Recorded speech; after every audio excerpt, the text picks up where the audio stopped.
ಮೊನ್ನೆ ಭಾನುವಾರ ಮೀಟಿಂಗ್ ಆಯಿತು. JDS ಅವರಿದ್ದರು ಮತ್ತು BJP ಅವರಿದ್ದರು, ಅವತ್ತು ಮಾಡಿ ಅಂತ ಆಯಿತು. ನಂತರ ಒಂದು ಮೀಟಿಂಗ್ ಆಯಿತು, ಅದರಲ್ಲಿ ಕುಮಾರಸ್ವಾಮಿ ಅವರನ್ನು ಗಣನೆಗೆ ತೆಗೆದುಕೊಳ್ಳಿಲ್ಲ. ಅಲ್ಲಿ ಪ್ರೀತಮ್ ಗೌಡ ಅವನ್ನು ಹೈಲೈಟ್ ಮಾಡಲಾಯಿತು. ನಿಮ್ಗೆ ಗೊತ್ತಲ್ಲ ಪ್ರೀತಮ್ ಗೌಡ ಹಾಸನದಲ್ಲಿ ಯಾವೆಲ್ಲ ರೀತಿಯಲ್ಲಿ ಮಾತಾಡಿದರು ಎಲ್ಲವೂ ಗೊತ್ತಿದೆ. ಇನ್ನು HDKಯನ್ನು ಹೊರಗಿಟ್ಟು ಸಭೆ ನಡೆಸಿದ್ದಕ್ಕೆ ಆಕ್ರೋಶ. ನೆನ್ನೆ ಕುಮಾರಸ್ವಾಮಿ ಭಾಳ ಮುಖ್ಯವಾಗಿ ಒಂದು ಪಾಯಿಂಟ್ ಹೇಳ್ತಿರೋದು, ಅದೇ ಮುಖ್ಯ ಅಂತಲ್ಲ, ಇನ್ನೂ ಹಲವಾರು ವಿಚಾರಗಳಿದೆ. ನೆನ್ನೆ ಕೂಡ ಪ್ರೈಮ್ ಟೈಮಲ್ಲಿ ಹೇಳಿದ್ದೀನಿ, ಇವತ್ತು ಕೂಡ ಹೇಳ್ತೀನಿ. ದೋಸ್ತಿ ವಿರುದ್ಧ ಆಕ್ರೋಶ ಹೊರಹಾಕಿದ್ರು ಕುಮಾರಸ್ವಾಮಿ. ಕೇಂದ್ರ ಗೃಹ ಸಚಿವ ಅಮಿತ್ ಶಾ BY ವಿಜಯೇಂದ್ರ ಜೊತೆ ಚರ್ಚೆ ಆಗುತ್ತೆ. ಅದಾದ ನಂತರ ನಿಗದಿಯಂತೆ ಬೆಂಗಳೂರು ಟು ಮೈಸೂರು ಪಾದಯಾತ್ರೆ ಮುಂದುವರಿಯುತ್ತೆ. ಮೈಸೂರು ಪಾದಯಾತ್ರೆ ಮಾಡಿ ಅಂತ ಹೇಳ್ತಾರೆ. BJP ರಾಜ್ಯಾಧ್ಯಕ್ಷ ವಿಜಯೇಂದ್ರಗೆ ಹೈಕಮಾಂಡ್ ಖಡಕ್ ಸೂಚನೆ ಕೊಡುತ್ತೆ.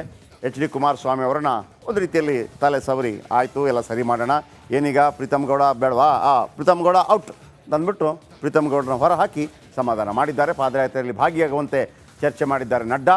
ಸಂಧಾನ ಸಭೆ ಬೆನ್ನಲ್ಲೇ ಕುಮಾರಸ್ವಾಮಿ ಅಸಮಾಧಾನ ಶಮನಗೊಂಡಿದೆ. ಪಾದಯಾತ್ರೆಯಲ್ಲಿ ಭಾಗಿಯಾಗುವುದಾಗಿ ಕುಮಾರಸ್ವಾಮಿ ಹೇಳಿದ್ದಾರೆ.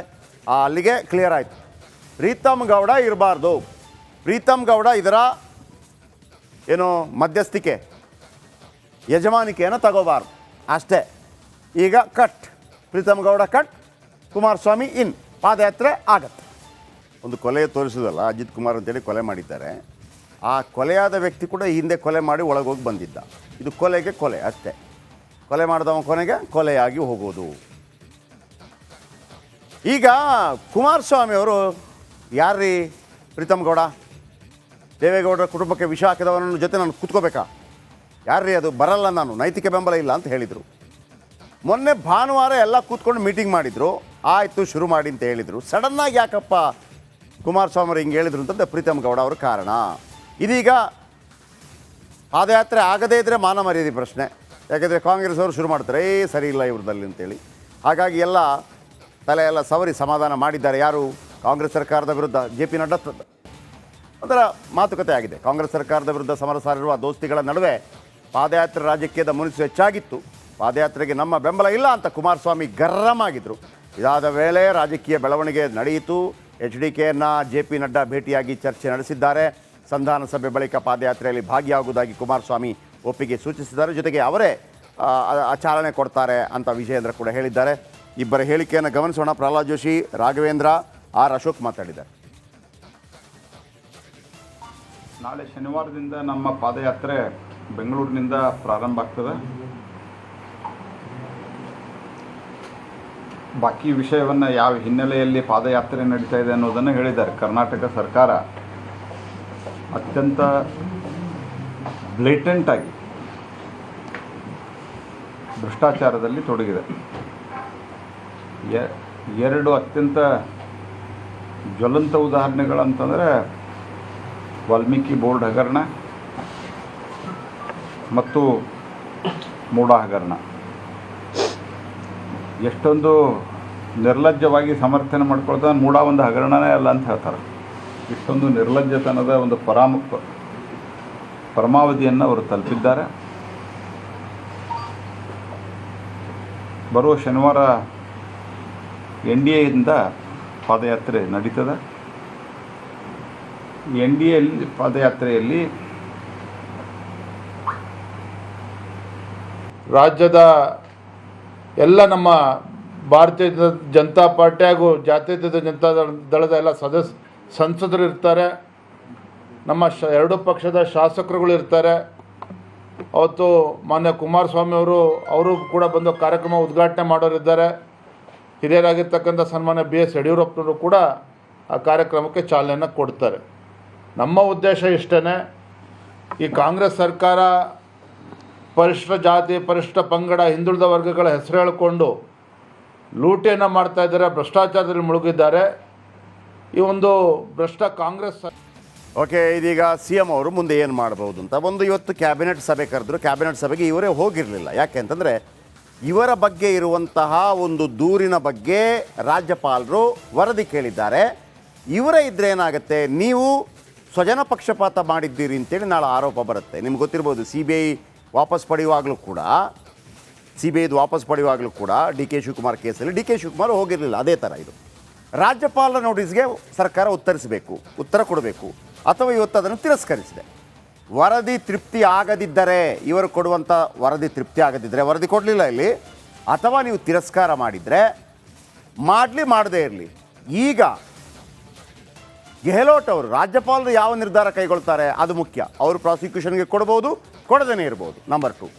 ಆಮೇಲೆ ಈ ದೂರುದಾರ ಇದ್ದಾರಲ್ಲ, ಅವರು ಜನಪ್ರತಿನಿಧಿಗಳ ಕೋರ್ಟ್ಗೆ ಹೋಗ್ಬೋದು. ಯಾರು? ಟಿ ಜೆ ಅಬ್ರಹಾಂ ನೇರವಾಗಿ ಕೋರ್ಟ್ಗೆ ಹೋಗ್ಬೋದು.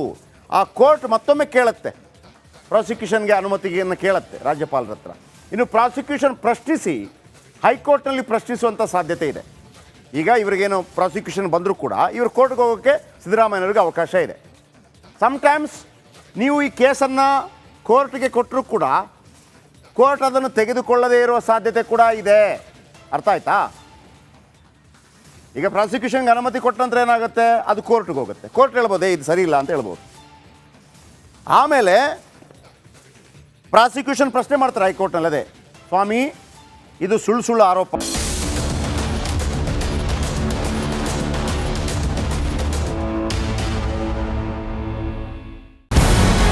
ನಮಸ್ಕಾರ, ಕರ್ನಾಟಕ ಪ್ರೈಮ್ ಟೈಮ್ಗೆ ಸ್ವಾಗತ. ನಾನು ಜಯಪ್ರಕಾಶ್ ಶೆಟ್ಟಿ.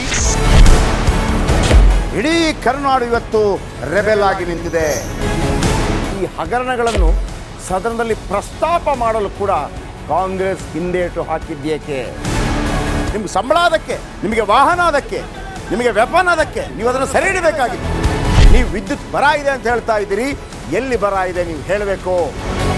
ಪಾಕಿಸ್ತಾನ್ ಆಕ್ಯುಪೈಡ್ ಕಾಶ್ಮೀರ್ ಅದು ಎಂದೆಂದಿಗೂ ನಮ್ಮದು.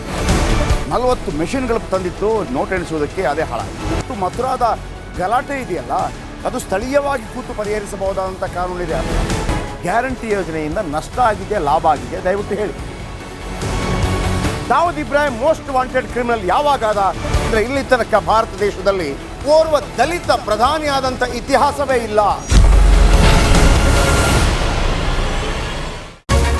ರಿಪಬ್ಲಿಕ್ ವರ್ಲ್ಡ್ ಆಪ್ ಇದು ಕೇವಲ ಅಪ್ಲಿಕೇಶನ್ ಅಲ್ಲ, ಸಮಗ್ರ ಸುದ್ದಿಗಳ ಸಂಪರ್ಕ ಮಾರ್ಗಕ್ಕೆ ಕ್ರಾಂತಿಕಾರಿ ಬದಲಾವಣೆ. ರಿಪಬ್ಲಿಕ್ ವರ್ಲ್ಡ್ ಆಪ್ ಕೇವಲ ಸುದ್ದಿ ಅಪ್ಲಿಕೇಶನ್ ಅನ್ನ ಪರಿಚಯ ಮಾಡ್ತಾ ಇಲ್ಲ, ಬದಲಾಗಿ ಡಿಜಿಟಲ್ ಸುದ್ದಿ ಬಳಕೆಯ ಹೊಸ ಯುಗಕ್ಕೆ ನಾಂದಿ ಹಾಡ್ತಾ ಇದೆ.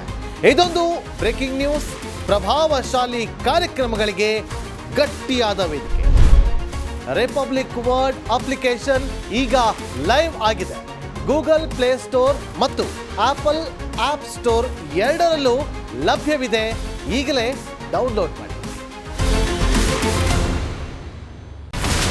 ಇಲ್ಲಿರುವಂತ ಈ ಒಂದು ಗುಡ್ಡ ಕುಸಿದ ಪರಿಣಾಮ ಯಾವ ರೀತಿಯಾಗಿತ್ತು ಅಂತಂದ್ರೆ, ಗಂಗಾವಳಿ ನದಿ ಪಕ್ಕದಲ್ಲಿರುವಂತಹ ಉಳುವರ್ ಎನ್ನುವ ಗ್ರಾಮ ಸಂಪೂರ್ಣವಾಗಿ ಇವತ್ತು ನಾಶ ಆಗಿದೆ. ಮನೆ ಮಠ ಏನಿಲ್ಲ, ಎಲ್ಲ ಹೋಗ್ಬಿಟ್ಟಿದೆ.